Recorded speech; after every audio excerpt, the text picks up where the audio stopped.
Another attempt will be made to evacuate civilians from Mariupol. According to city administration information, they managed to agree with the invaders on a silent period from 10 a.m. to 9 p.m. 3 gathering points have been set up in the city where buses will be awaiting for them. It is also possible to leave Mariupol by own car moving in a column of municipal transport. Representatives of Red Cross will lead the evacuation column. This is the second attempt to organize a green corridor from the city. The day before, the Russian invaders did not keep the silence, did not stop shooting, and disrupted the evacuation.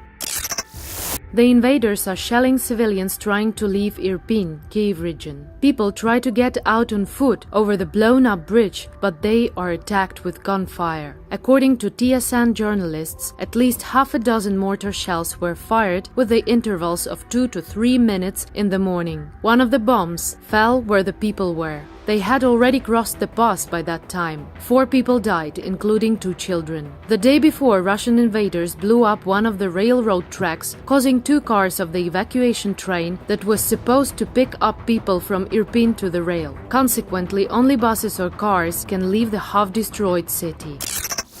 Russian troops continue shelling residential areas of Bucha, the Kyiv region, according to the press service of the Bucha City Council. People left without electricity, heating, internet connection, and mobile services for several days now. The enemy continues to shell houses and cars, kill civilians and even children, and rob stores. It is impossible to deliver humanitarian supplies. The city is under siege by the enemy. The city council receives about 1,000 messages a day asking for food and water. In general, the area around Kyiv has been subjected to widespread destruction by Russian troops in recent days. The invaders bombed Bucha, Irpin, Gostomel, Borodyanka, Vasilkiv, and Vorzel with missiles. Ukraine asks NATO to close the sky in order to save lives of civilians. Europe is on the brim of a new nuclear catastrophe. This is Enerhodar city in Ukraine.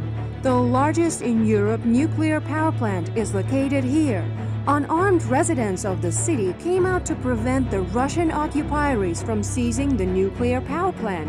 They understand that any damage to the plant will cause an environmental catastrophe, the next Chernobyl or Fukushima. It is no longer a Ukrainian issue. It is a possible threat for the whole of Europe and even the world. For the first time in war history, the Russian army has deliberately attacked a nuclear power plant. It is definitely an act of state terrorism.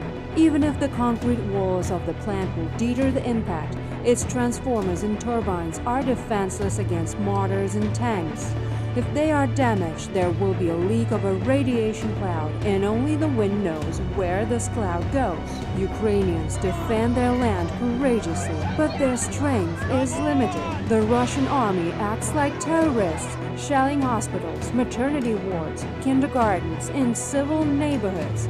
Putin's army will stop at nothing, even if it means a nuclear disaster.